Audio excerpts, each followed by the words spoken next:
Dans les chapitres des ventes, il y a un chapitre qui est la vente des arbres, plantations et fruits. En vérité, ce chapitre, il parle des règles concernant quand on vend un terrain, quand on vend un arbre, quand on vend une maison. Qu'est-ce qui fait partie des choses qui sont pas séparables du terrain ou de la maison et qu'est-ce qui n'en font pas partie? C'est-à-dire quand quelqu'un a dit « je te vends ce terrain », est-ce qu'il est obligé de stipuler tout ce qu'il y a dedans pour dire que tout ce qu'il y a dedans ça fait partie du terrain ou non? C'est ça en fait le sujet. Barakallahu fikum.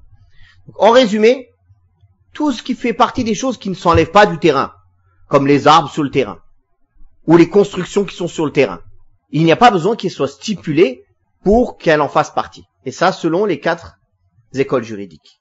C'est l'avis de la majorité des savants. Il n'y a pas besoin de les stipuler. Si elles sont sur le terrain, automatiquement, elles sont vendues avec le terrain. Barakallahu fi. Quand par exemple, je viens voir un terrain, sur le terrain, il y a des constructions. Finies ou pas finies. À moitié finies, complètement finies, peu importe. Des arbres. Il me vend le terrain, selon la manière dont je l'ai vu. Arrivé quand je viens chercher le terrain, il n'y a plus d'arbres, il n'y a plus de construction, il n'y a plus de rien. Il dit, ah non, moi je t'ai vendu que le terrain. Non. Non, non, non. Ce qu'il y avait dessus, ça suit le terrain. Ce qu'il y avait dessus au moment où je l'ai vu, où on s'est mis d'accord sur la vente, ça suit le terrain. Si les gens, pour sortir des problèmes, ils le stipulent, c'est mieux. Mais sinon, ça suit le terrain. Barakallahu fikum.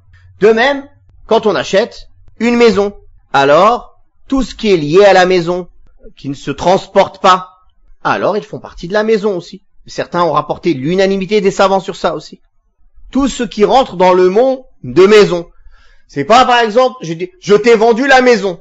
La personne y rentre, on a enlevé les murs, on a enlevé les portes, on a enlevé les luminaires. Comment ça?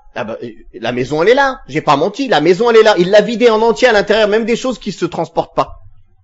Tout ce qui est à l'intérieur, qui fait partie intégrante de la maison, qui était présente au moment du contrat, ils ne doivent pas bouger quand la vente elle est faite. Après, il y a des règles concernant les ventes des arbres et les ventes des arbres fruitiers et les ventes des dattes. Quand est-ce qu'il est permis de les vendre quand il y a les fruits dessus et quand est-ce qu'il n'est pas permis? En vérité, il faut attendre que les fruits soient mûrs ou que les grains soient durs. Parce que avant ça, il y a de grandes chances qu'il y a une perte. Barakallahu fikum. Il y a des détails dans ce chapitre, mais ça ne concerne pas la plupart d'entre nous, c'est pour ça que je passe.